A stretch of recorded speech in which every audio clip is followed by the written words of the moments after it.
The following is an exclusive presentation of the Carolina Panthers and the National Football League. On this episode of the Panthers Huddle, it's the first annual Huddee Awards. Hosts Kristen Balboni and Thomas Davis take a look at some of the best moments and players from the season so far. Plus, Coach Canales tells us why he thinks the best is yet to come. Welcome inside the Panthers Huddle. Everyone, thank you so much for joining us inside the Panthers Huddle. I'm Kristen Balboni. You already know the legend right here, Thomas Davis. TD, happy bye week. Before we get into a jam-packed show, we got to talk about this Rams game. Wow. Listen, great game all around the board. When you look at where the offense was able to perform, defense, and even on special teams, we made some huge plays, and that was very important to beat a team like the Rams, KB. It sure was. What does this say about this team and where this team sits overall at 7-6 going into the bye week? What it tells me is that this team is capable of playing and beating anybody in the NFC at any given point. It's all about any given Sunday, and this team was able to perform at a high level against the NFC's best. So I hope that boosts their confidence in understanding that they can compete and play with anybody in the NFL. Mm-hmm. And like you said, it was really a complete win. So let's talk about the way in which they won this game. First up, Bryce Young. 3 touchdowns, absolutely clutch numbers on 3rd and 4th down. Listen, huge numbers for Bryce after a tough game against the 49ers. Mm-hmm. He came back home, he settled in, he bounced back, and he made some huge, timely throws when they need to be made. DB, Derek Brown, 2 big plays, tipping that one ball that led to the Nick Scott interception, then getting his hands on another one, causing the fumble on Matthew Stafford. DJ Wanham recovered. It felt like that was the game right there. KB, DB was phenomenal. He did everything in this game. He made some huge stops in the run game. He did a great job. The coaches always tell D linemen, when you're pass rushing, if you can't get there, they doubled him. That's the reason why he couldn't get there. If you can't get there, get your hands up. Him getting his hands up led to us taking points off the board, like you just said. But also, when the Rams were threatened late in the game, getting after Matthew Stafford, them running that stunt, and getting the ball out was the turning point in the game. It was the sealer. It was the closer. So, DB, hats off to you, buddy. Welcome back to the NFL in a big way. Mm-hmm. You've been, DB missed all of last season with an injury, so we know that this was special for him to be able to come out and have this kind of impact against this team. Absolutely. And TD, we got to talk about Chuba Hubbard. Big touchdown early in the game. He looked explosive. He looked ready to play. It was great to see him and this run game really get going after last week. Absolutely. You love to see Chuba bounce back in the way that he has. We know that the last few weeks have been tough for him, watching Rico go out and put up the numbers that he's been able to put up. But that just goes to show you how valuable it is to have 2 running backs that are capable starters that can go out and compete at a high level and get things done at any given point. If Rico is having an off day, then you can put Chuba in. Chuba having an off day, you can put Rico in, and then you figure out that healthy balance for these 2 down the stretch is going to be special, KB. TD, finally, I just want to give a big shout out to the home crowd there. Oh my goodness, we could both hear it right there on the field. You know what it is like to be in Bank of America Stadium when that crowd is going crazy. What did it feel like to hear those keep pounding chants? Listen, I loved it. The energy was rocking. The stadium was absolutely amazing. This fan base, they understand the assignment. When you are in tight contested games, when you can get out and force the quarterback to make a bad decision when it comes to a play read or timing or not getting the call out, guys can't hear it, or the offensive line false starting, that's when you know that this stadium is rocking. That's when you know that this fan base is on their A game, and they absolutely were just that against the Rams. So continue that. Continue that the rest of the season. We need you guys in order to complete this stretch that we have, because it doesn't get any easier. You know that they will. They are going to continue that. All right, we've got something fun for the rest of the show. We are calling it our first annual Huddee Awards. All right, so we are going to be handing out awards to some of the players that have really impressed us this season. TD, you first wanted to start with what you were calling the Prowler Award, the guy that is prowling around that defense, something that you know a lot about. So who are you giving it to on this team? KB, the Prowler Award has to go to J.C. Horn. He's the guy that's been prowling around the field and making plays time and time again. Some of these interceptions that he's made makes me feel like if we ever have any trouble at receiver, we can put J.C. Horn back there, because some of these catches like that one right there shows me that this guy watched his dad growing up that snagged balls out of the air for a living. J.C. Horn is our prowler for this year. Well-deserved for J.C. Horn right there. All right, TD, we have had some young guys really, really impress and step up this season, but there can only be one Panther Cub Award. Which young guy are you giving it to? KB, it's tough that it can only be one, because the honorable mention, I got to go with Nick Scorton, because he's done a phenomenal job. He's the guy that has stepped up big for us on the defensive side of the ball. But it has to go to T-Mac. This guy has made play after play after play, and he's leading all rookie receivers in yardage. So T-Mac is definitely the first guy that we're going to choose as the Panther Cub winner. Listen, you got to love what he's brought to the table so far. Absolutely. And hats off to Dan Morgan and you for calling back in January that he should be the first-round pick for the Panthers. You were onto something there. We got it right. We got it right. All right, the next award is going to go not just to one individual player, but it is going to go to a position group. You are calling this the Big Cats Award. Listen, the Big Cats Award has to go to these big cats up front, the offensive line. This group, KB, has faced so much adversity over the course of this season, but time and time again, this coaching staff, and listen, we're going to throw the offensive line coaches in there as well, because they have done a phenomenal job of getting this lineup ready to go, and guys stepping in and getting the job done week in and week out, because nobody in the NFL has had a different lineup the way that we have, in my opinion. I would be surprised if there's somebody that has different combinations on the offensive side of the ball up front. 10 different ones in 13 games for our Which offensive is absolutely crazy. But it doesn't matter who's been in the game. They've gotten the job done. They really have. They really, really have. All right, we got a next award, which I absolutely love. We're calling this the Nice Things Award. There is a player that has just missed a couple of big plays that you said maybe he didn't like nice things, but he has proved you wrong in the last couple of games. So who's that going to be? KB, I don't like to be wrong a lot in my life, but this is one time where I don't mind being wrong. The Nice Things Award goes to my guy, Mike Jack, because I've been saying all along that he didn't like nice things. He was like, TD, I'll show you. I'll prove to you that I like nice things. And that's exactly what he does on this play right here. As you see, Mike Jack takes the ball away and takes it to the house. When you take it to the house, you get nice things, you get rewarded. And Mike Jack, that's your reward, man. Get used to that feeling of being in the end zone and celebrating, because nice things happen when you, as a defender, end up in the end zone. I love it. Second straight game with an interception, and that pick six was absolutely huge in that one. All right, coming up, we are going to get to more Huddee, so make sure you stay tuned for that. We'll be back in just a minute. Coming up, Coach Dave Canales joins Kristen Balboni in the studio to talk about our big win over the Rams and what's in store for his bye week on the Panthers Huddle. This exclusive presentation of the Carolina Panthers Television Network is brought to you in part by Bank of America, the official bank of the Carolina Panthers.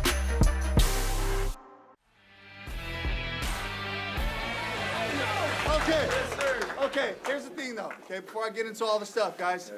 They still haven't seen our best football yet. All right? We're going to put this thing together, the whole thing, right? But it's about how we battle. Welcome back to the Huddle. Always pleased to be joined by head coach Dave Canales. Coach, we just saw your post-game speech after the Rams. Take us into that locker room. Unbelievable sense of gratitude for each other. Unbelievable sense of a growing group, a growing confidence, how we can execute. We can play with anybody. And when we play right, when we execute and take advantage of opportunities. And on that day, the defense came up with some huge ones for us. And offensively, we had a balanced attack, had a solid day on third down, and the run game showed up for us, you know, and Rico and Chuba really just, you know, setting the tone for how we were going to play that game. And it was just really exciting to see the game plan come to life, and I could sense that with the group when coming into the locker room, that they were proud of what we accomplished and did it together. We're certainly going to talk about that game plan and those accomplishments. But I want to key in on something you said. You said they still haven't seen our best football yet. In your mind, what does that look like? Yeah, it's assignment football. It's the fundamentals and the basics that we talk about so much and that we care about as a group. And to see all phases performing at our best. That doesn't mean it's going to be perfect. There's great players that we play every week on the other side. They're going to make their plays, but it's about having the right assignments. It's about being lined up properly. It's about eliminating penalties and making sure we're taking care of the things that we control.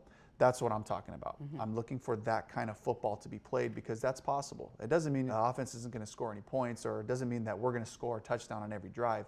It's just good, clean execution, and our guys know that, and they appreciate and understand the fact that we have to pursue our best, and that's always been the mentality. Looking forward to that. If that Rams game wasn't it, then we can't wait to see what's coming ahead. You talked about this game plan and the satisfaction you saw in having it come together. You said last week you were going to run the ball more. You ran it almost 40 times in this game. I want to start with Chuba Hubbard. What did you see from him when he got the opportunities this week? It was amazing to watch it happen, and it was palpable, the impact that Chuba had on the stadium, on Bank of America Stadium, and the fans were into it. Our sideline, our players, his teammates could feel how bad he wanted it, how bad he wanted to win with his teammates. And he brings it every day, and that's the way he works. That's the way he grinds, and that's what he's about, you know. But it's great to see it come alive where it really affects the whole group, and it builds this confidence, you know, where it's like, shoot, call another run, you know, because of the violence and the way that he was running the ball. Coach, you started out complimenting this defense and what they were able to do. I'm just now getting to it because we had so much to talk about with the offense. But I do want to ask you, how were they able to be so opportunistic against this Rams offense that has Sean McVay calling the plays and Matthew Stafford throwing the ball? Yeah, it just goes back into the study, looking at them formationally, where they put their different players, you know, whether they're in tight splits or whether they're stacked or different things, and taking all those cues so that you're in the right spot. And of course, the first interception that Nick Scott had, you know, was a Derek Brown batted pass. I think it bounced like right off his head almost. It did off the helmet. And you know, on the back half of it, though, there was great coverage. And, you know, Colby Parkinson, I think it was the tight end that ran the in cut. We were in position to knock that ball down as well. But it worked out for us because Nick was in the right spot and the ball came to him. So on Mike Jack's play, you know, he recognized the formation. He recognized there's a couple of possible things that this guy can do in this situation, and Mike guessed right. The anticipation it comes into play, and a veteran player who cares, who studies, and then coming up with that. Finally, Coach, we appreciate you joining us during the bye week. I want to know, as a coaching staff, what does the bye week look like? And then also on a personal note, how can you spend some time? Yeah, so early in the week, there's some self-scout involved. And, you know, we're so deep into the season, it really ends up becoming like, what did we do in the last 4 games so we can grow and improve some things from there. But then we dive right into our next opponent. It's the Saints. So once we get our brief self-scout done, we just go into game plan mode for a couple of days because we're in that rhythm. So let's cash in on the rhythm of playing the game, tell the truth Monday. Let's get right to our game plan and make sure we're talking and keeping the juices flowing. We just played them a couple weeks ago. So we have a good starting point there. And then I think it's important to get connected with your families. Bank some sleep. And, you know, because we've all just been going for a while now, and making sure for 13 weeks. Absolutely, and just making sure we're recovering from a physical standpoint, mental and emotional standpoint, certainly, and filling our cup back up because we got a nice run in front of us, and we got another opponent who knows us, and being able to be geared up for the Saints when we get back. All right, Coach. Well, we hope that you can bank some sleep. Thank you so much for joining us. We appreciate it. Thanks for having me. Up next, step inside TD's film room as TD and KB break down some of the best moments and players from the season so far on the Panthers Huddle.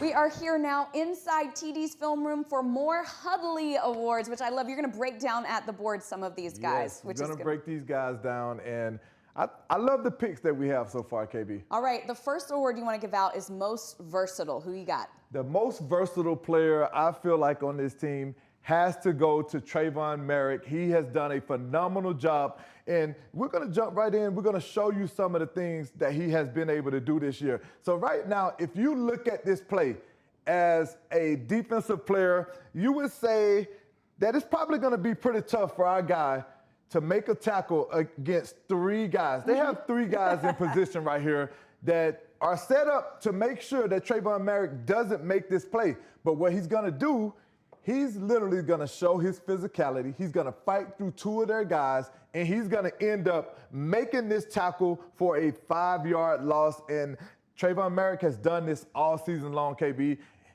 Just watch him. Look at the physicality. Look at him finish on a very tough back in Wilson. Wilson is a tough back to bring down sometimes, but Trayvon Merrick made it look easy, so that's the reason why he's our most versatile player, KB. I love that. All right, next award is called the No Quit Award. Stevie, you could give this to a bunch of guys. You give it to the whole team because this team does not give up in games, whatever it is. We keep pounding. We keep pounding. All right. But who is going to get your No Quit Award so far? My No Quit Award has to go to Rico Dowdle. He's a guy that never quits. Even when guys have him seem like bottled up on a tackle, he finds ways to get out of it. He breaks tackle after tackle. But on this play, we're showing you something different that Rico Dowdle does that he brings to the table. And you'll get to see because this was against Rico's old team. So we definitely had to show you guys some of the things that he's able to do. Because right here, you're going to see him on this play, burst through this line, fight through, and end up running a wheel route on these guys that brings you all the way here. Look at it. Look at those arrows. Like you see it. Look at those arrows. Let's see if it follows through. I'm gonna leave the arrows up here for you guys. So see how good I did. Just watch Rico as he goes through. Oh, right on the line. That's perfect. Oh, break on the line. Okay. But Rico is a guy that has no quit. He didn't start out as our starter, but he continued to fight. He continued to believe in himself. And when his opportunity came, he made more than the most of it by putting together 200-yard games back-to-back.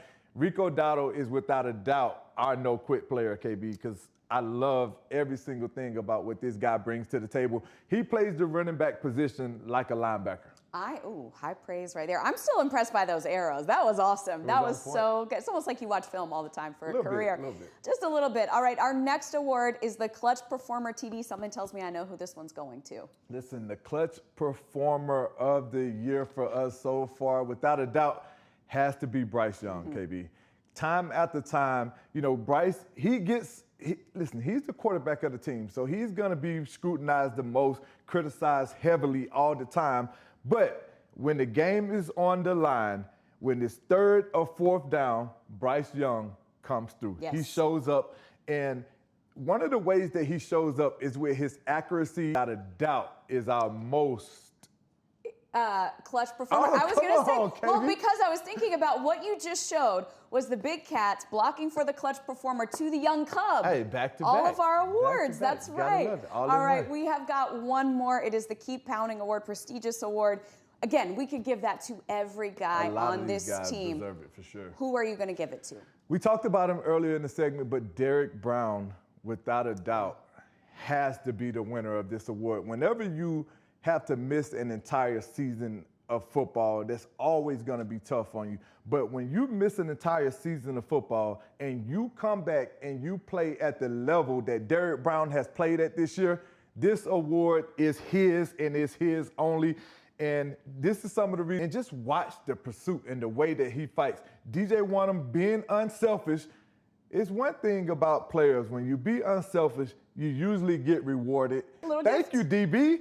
So listen, that's one of the things that I love about this team. They're unselfish, but Derek Brown has been phenomenal all season long in making play after play, dominating in the running game, and getting the job done when needed or when asked in pass coverage, like in pass rush. Absolutely, without a doubt, he had to be our keep pounding player. I love it. I love getting to see you break down these guys for the awards. All right, we have one final Huddee Award left. When we come back, TD is going to tell you what has been the most pivotal play, the most pivotal moment in this Panthers season. You do not want to miss it when we come back. Closed captioning for the Panthers Television Network is provided by Charlotte Eye, Ear, Nose, and Throat Associates, providing premier eye and ENT care to North and South Carolina.